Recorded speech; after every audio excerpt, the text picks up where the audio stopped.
México. Y esta mañana, para hablarnos sobre los cambios en el sueño cuando envejecemos, nos acompaña el doctor José Luis Carrillo Alduenda, quien es presidente de la Academia Mexicana de Medicina del Dormir. Muy buenos días, gracias por estar con nosotros, doctor. Gracias a ti por tu invitación. Cuéntenos, ¿a partir de cuándo comenzamos a ver diferentes trastornos en el sueño y cuáles son estos? Bueno, a lo largo de toda la vida sufrimos diferentes trastornos de sueño. Enfocados a los adultos mayores, que es nuestro tema de hoy, pues es a partir de los 65 años de edad. Hay una serie de trastornos diferentes y de hecho el sueño en el adulto mayor tiene ciertos cambios que platicábamos hace rato. ¿Cuáles son estos?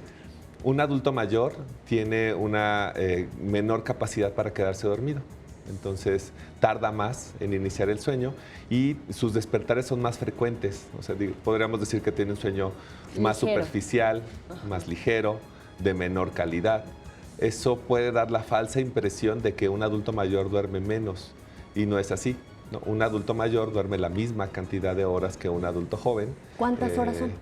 Bueno, eso está determinado genéticamente, pero en promedio 8 horas, ¿no? Entre 6 y 9 horas es lo que la mayoría de los adultos mayores deben de dormir. ¿Eso es lo recomendable? Es lo recomendable. ¿Y cómo sabemos que estamos durmiendo la cantidad suficiente? Bueno, pues debemos de levantarnos con una sensación de energía, vitalidad, ganas de continuar durante el día. Si despertamos cansados, fatigados, con ganas de seguir durmiendo, o dormimos poco o dormimos con un sueño de mala calidad. Doctor, eso que me comentaba del sueño ligero, ¿podría llamársele insomnio? Bueno, no siempre. El insomnio podría ser el trastorno más frecuente en el adulto mayor. El insomnio es la incapacidad para iniciar el dormir. Cuando nos tardamos más de media hora en iniciar el dormir, a eso le podríamos decir insomnio de inicio. También cuando nos despertamos a medianoche y nos cuesta trabajo volver a conciliar el sueño, es insomnio medio. Y cuando nos despertamos muy temprano y no podemos seguir durmiendo a pesar de quererlo, insomnio tardío, ¿no? Esto es en presencia de condiciones adecuadas para dormir. ¿Qué otras afectaciones presentan las personas mayores y qué posibles afectaciones tienen luego de estos padecimientos, doctor? Bueno, los adultos mayores tienen mayor riesgo de padecer algo que se llama apnea obstructiva de sueño. La apnea obstructiva de sueño son pausas respiratorias cuando estamos dormidos, ¿no? Se asocia mucho a ronquido y da un sueño de mala calidad. Lo más importante es que es un factor de riesgo para accidentes, ¿no? Accidentes vehiculares, accidentes laborales, accidentes domésticos. Y es un riesgo para desarrollar hipertensión arterial, infartos al corazón, embolias cerebrales, que son complicaciones muy frecuentes en el adulto mayor.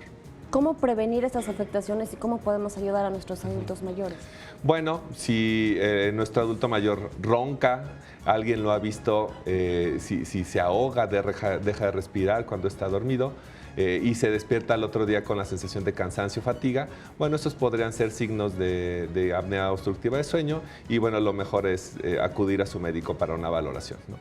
Y, por ejemplo, ¿qué médico habría que atenderlos? ¿Un geriatra o algún especialista del sueño? Bueno, la medicina de sueño es multidisciplinaria y somos un grupo de especialistas alrededor de estos trastornos. Pueden acudir a un neumólogo, a un otorrinolaringólogo, psiquiatra, geriatra, médico internista, cardiólogos, anestesiólogos, ¿no? En realidad, opciones hay bastantes. Doctor, ¿un adulto mayor, una persona mayor debe tomar siestas, puede tomar café? Puede tomar café, especialmente si no tiene insomnio, ¿no? La recomendación es que no tome café después de las 3 de la tarde. Puede tomar siesta, lo recomendable es que no. Las siestas no son recomendadas después de los 6 años de edad. El adulto mayor desarrolla un problema frecuente de ritmo circadiano. Pierde actividad social. Claro. Entonces tiende a acostarse más temprano y a levantarse más temprano. Eso se llama trastorno de fase adelantada de sueño. Y creo que es cada vez más frecuente y el principal problema es que lo excluye desde el punto de vista social, ¿no? Es decir, se van apartando de las reuniones familiares e incluso es una repercusión social, ¿no? Sí, dejan de convivir en un horario importante para la familia. Con la vida moderna, la familia convive más en la tarde, en la noche, ¿no? Antes no, antes la convivencia era en la tarde. Ahora es más en la noche y entonces los adultos mayores que desarrollan ese trastorno pues tienden a excluirse de ese momento importante de convivencia familiar. Claro. Finalmente, doctor, ¿es recomendable que los adultos mayores, si no pueden conciliar el sueño, tomen pastillas para dormir o se recomiendan alternativas naturales? Mi recomendación es que acudan a su médico. Hay diferentes alternativas. Hay algunas maneras de mejorar la calidad del sueño. Por ejemplo, hacer ejercicio en las mañanas, obviamente no en contingencia. Evitar tomar cafeína y si tienen algún problema, lo mejor es acudir a su médico. ¿Agua, por ejemplo, por la noche? No, para evitar levantarse en la noche a orinar. Perfecto. Pues muchas gracias, doctor José Luis Carrillo Alduenda, presidente de la Academia Mexicana de Medicina del Dormir. Que tenga excelente día. Gracias a ti.